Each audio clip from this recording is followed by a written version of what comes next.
Γεια σας φίλους και φίλες. Γεια σας και από την αγάπη. Να βρεις γεια σας. Γεια σας. Καλώς ήρθατε στο κανάλι μου. Σήμερα θέλω να κάνω ένα βίντεο στα ελληνικά. Επειδή θα επιστρέψω στην Ελλάδα σε ένα μήνα και ανυπομονώ. Η Ελλάδα είναι μια χώρα που λατρεύω. Έχω καλούς φίλους από εκεί. Έχω πολλές καλές εμπειρίες στην Ελλάδα και χαίρομαι πάρα πολύ που θα επιστρέψω. Απλά έχω ένα μικρό πρόβλημα που είναι δεν μιλάω καθημερινά ελληνικά. Έμαθα αυτή τη γλώσσα πριν από 5 χρόνια, 4 χρόνια και στην καθημερινότητά μου μιλάω μόνο με τις γάτες μου στα ελληνικά. Ξέρουν όταν λέω κάτσε, έλα, κάνει αυτό. Αγάπη, κάτσε. Αγάπη, κάτσε. Μπράβο σου. Λοιπόν, δεν μιλάω ελληνικά κάθε μέρα, μόνο με τις γατούλες μου. Και σκέφτηκα ότι είναι μια καλή ευκαιρία να κάνω ένα βίντεο για να ξαναρχίσω να μιλάω ελληνικά και να μιλήσω λίγο για τι σημαίνει πραγματικά να μιλάς μια γλώσσα και να μιλάς πολλές γλώσσες. Επειδή ο κόσμος πιστεύει όταν ρωτάνε πόσες γλώσσες μιλάς και εγώ λέω είναι λίγο περίπλοκο, νομίζω ότι μιλάω 7 γλώσσες. Δεν σημαίνει ότι μπορώ να συζητήσω όλα τα θέματα σε όλες αυτές τις γλώσσες χωρίς λάθη. Και εγώ σε όλες τις γλώσσες κάνω λάθη και δεν σημαίνει ότι μιλάω γλώσσα. Δεν μιλάω τη γλώσσα. Στην προοπτική μου οι γλώσσες δεν είναι μόνο ένα εργαλείο για να μοιραστείς τη σκέψη σου. Οι γλώσσες έχουν κάτι από ψυχή. Κάθε γλώσσα έχει μία ειδική ψυχή. Κάθε γλώσσα έχει πράγματα που υπάρχουν μόνο σε αυτές τις γλώσσες, που δεν μιλάω μόνο για γραμματική. Μιλάω για ήχους, μιλάω για expressions, μιλάω για feeling, συναισθήματα. Νομίζω ότι πραγματικά σε όλες τις γλώσσες που μιλάω είμαι λίγο διαφορετικός. Η προσωπικότητά μου είναι λίγο διαφορετική και κάθε φορά που μαθαίνω μια καινούρια γλώσσα είναι σαν να ανακαλύψω κάτι καινούριο από μένα. Και αυτό δεν ξέρω, για μένα είναι το πιο όμορφο από το να μάθεις μια καινούρια γλώσσα. Δεν είναι μόνο ο τέλος, δεν είναι τελειολογικό σαν να είσαι ο τέλειος. Είναι ο δρόμος, το πιο σημαντικό. Για μένα, νομίζω ότι υπάρχει ένα πρόβλημα στην κοινότητά μας, στο πολιτισμό μας, σε αυτό το σε αυτόν τον καπιταλιστικό κόσμο, που οι γλώσσες είναι κάτι που μπορούμε να τελειώσουμε. Και ναι, δεν ξέρω, έχω γνωρίσει άνθρωποι που λένε έμαθα αγγλικά στη σχολή, έκανα μέχρι το γάμα 1, τελείωσα αγγλικά, τώρα θα συνεχίσω με γερμανικά και θα κάνω το ίδιο και με τα γαλλικά. Για μένα δεν λειτουργεί έτσι. Εγώ συνειδητοποίησα ότι για μένα το πιο σημαντικό δεν είναι μόνο να έχω τα επίπεδα, δεν είναι μόνο να κάνω τις εξετάσεις σε όλες αυτές τις γλώσσες. Το σημαντικό για μένα είναι ότι το να μάθω μια γλώσσα μου επιτρέπει να έχω καινούριες εμπειρίες με καινούριο κόσμο, με τον οποίο μπορεί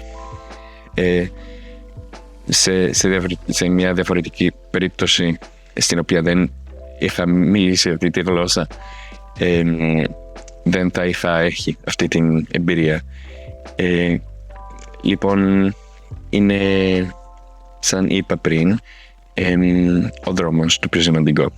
Δεν πιστεύω ότι μπορείς να ξεχάσεις απόλυτα μια γλώσσα που έμαθες καλά. Αυτό που λέω εγώ στις μαθητές μου, ότι όταν δεν μιλάς για λίγο, η γλώσσα πάει για ύπνο. Η γλώσσα κοιμάται. Και όταν αρχίσεις να μιλάς πάλι, μπορεί να ξυπνήσεις. Και είναι αυτό που κάνω τώρα με αυτό το βίντεο. Μαλάκα. Και αυτό ήθελα να πω λίγο τις εμπειρίες που είχα με τα ελληνικά και πώς είναι η σχέση μου με την Ελλάδα, επειδή νομίζω ότι είναι πολύ ξεχωριστή σχέση. Έλεγα λίγο από το γιατί έμαθα ελληνικά σε ένα άλλο βίντεο που είναι εδώ κάπου. Όταν έκανα αυτό το βίντεο, νομίζω 2 μήνες μετά από αυτό, πήγα πραγματικά στην Ελλάδα. Ήταν η πρώτη φορά που ήμουν στην Ελλάδα, στην οποία μπορούσα να μιλήσω ελληνικά, μπορούσα να μιλάω ελληνικά, και πήγα μόνος μου με ένα μεγάλο σακίδιο και δεν αγόρασα το εισιτήριο για να επιστρέψω. Επειδή ήταν ένα περίοδο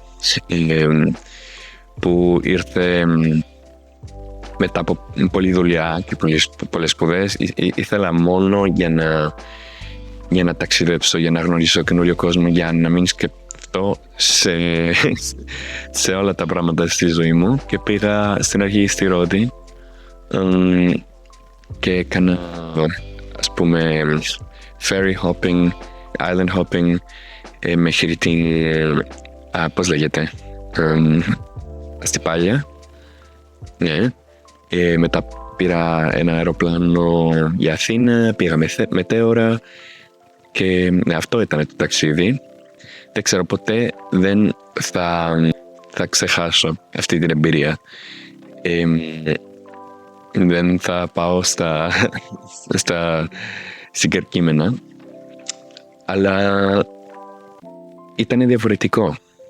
Πριν από εκείνο το ταξίδι είχα πάει 2 φορές στην Ελλάδα. Μια φορά με τη σχολή μου όταν τελειώσαμε, και αυτό ήταν σκατά. Ήταν σκατά επειδή ήμασταν όλοι 17 χρονών, 18 χρονών και ο κόσμος ήθελε μόνο να κάνει πάρτι. Και δεν ξέρω, για μένα 2 μέρες πάρτι είναι ok. Μια εβδομάδα είναι λίγο too much για μένα και είναι και αυτή την trashy πάρτι.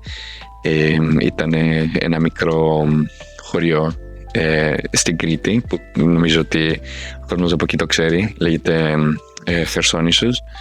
Ήταν πραγματικά σκάτα. Ευτυχώς μετά από 2 μέρες πήγα για να καλύψω τι υπάρχει στην Κρήτη και wow, ήταν πραγματικά ωραίο. Αλλά τότε μιλούσα μόνο αγγλικά. Αλλά έμεινα με αυτό το συναίσθημα ότι θέλω να επιστρέψω και θέλω να γνωρίσω αυτή τη χώρα. Νομίζω 1 χρόνο μετά, 2 χρόνια μετά, επίστρεψα με τη μητέρα μου, με την οικογένειά μου και ήταν και ένα πολύ όμορφο ταξίδι, επειδή είδα πολύ από το νησί, Κρήτη πάλι. Ήταν πολύ καλύτερο. Πήγαμε Χανιά, πήγαμε Μπάλος, πήγαμε Ελαφωνήσι, Άγιος Νικολάος. Είδα πολλά από την Κρήτη και ναι, αυτό ήταν στην αρχή. Μετά γνώρισα πολλούς φίλους στη ζωή μου, πολύ κόσμο στη ζωή μου από την Ελλάδα και άρχισα να μάθω ελληνικά, επειδή συνειδητοποίησα ότι ο κόσμος είναι διαφορετικός όταν μιλάει στη μητρική του γλώσσα. Σε όλες τις γλώσσες είναι έτσι και αυτοί οι φίλοι ήταν πολύ σημαντικοί για μένα. Μέχρι τώρα είναι πολύ σημαντικοί για μένα και ήθελα πραγματικά να ξέρω πώς είναι στα ελληνικά αυτοί. πώς επικοινωνούν, πώς είναι το χιούμορ τους, πώς είναι η προσωπικότητά τους.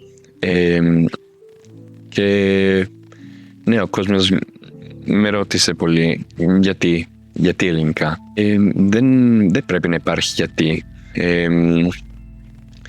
Πολύ συχνά ο κόσμος λέει γιατί δεν μαθαίνεις κινέζικα, γιατί δεν μαθαίνεις ρωσικά, που είναι γλώσσες που έχουν κόσμο σε χώρες που δεν ξέρω, στις οποίες μπορείς να κάνεις κάτι business, κάτι τέτοιο. Μένα δεν με ενδιαφέρει. Δεν είμαι σε αυτή τη ζωή μόνο για να κερδίσω χρήματα. Είμαι σε αυτή τη ζωή για να ζήσω. Είναι στη λέξη.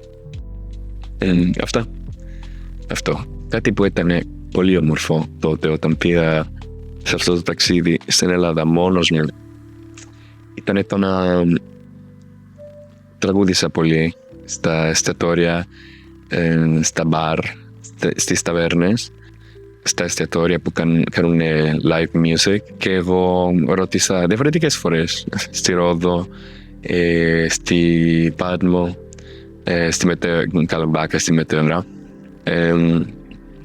Ρώτησα θα μπορούσα να τραγουδήσω μαζί σας, και κάθε φορά μου λέγανε ναι, έλα. Και τραγούδια στα ελληνικά, ρεμπέτικα, Σοφία Βέμπο κτλ. Κάθε φορά ο κόσμος το λατρεύει τόσο πολύ, και το που ήταν το πιο shocking ήταν ότι δεν είμαι Έλληνας, και έμαθα αυτή τη μουσική, έμαθα αυτά τα τραγούδια μόνο για αγάπη σε αυτή την κουλτούρα, σε αυτή την ιστορία. Και μαλάκα, έφαγα τόσο πολύ δωρεάν, και κρασί και πιόρ και τα λοιπά. Ήταν τέλειο. Ναι, ήταν πολύ όμορφο. Και το μεγάλο πρόβλημα είναι να είναι δύσκολο να τη μιλάς κάθε μέρα άμα δεν είσαι στη χώρα ή αν δεν έχεις κοινότητα που μιλάει αυτή τη γλώσσα. Αλλά ευτυχώς υπάρχει το ίντερνετ, υπάρχει Discord, υπάρχουν διαφορετικές κοινότητες online, υπάρχουν 2 podcast που εγώ ακούω πολύ, που μου αρέσουν πάρα πολύ, είναι το Easy Greek Podcast και τα βίντεο και τα λοιπά, και υπάρχει και Daria από 6,000 Islands, που έχει πολύ πλάκα. Μου αρέσει πάρα πολύ αυτό που κάνει αυτή. Και το άλλο που εγώ κάνω πάντα όταν μαθαίνω μια γλώσσα, ή απλά επειδή είμαι τρελός, είναι να μιλάω μόνος μου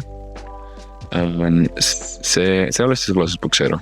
Και για παράδειγμα πάω στο σούπερ μάρκετ, πάω στο πανεπιστήμιο και λέω τι θα κάνω σήμερα, τι έκανα χθες, τι θα κάνω αύριο, ποιο είναι το πιο μεγάλο πρόβλημα. Αυτό. Όταν έχω χρόνο μου αρέσει και να κοιτάξω ταινίες στα ελληνικά. Οι ταινίες από Disney μου αρέσουν πάρα πολύ, επειδή είναι ιστορίες που ήδη ξέρω.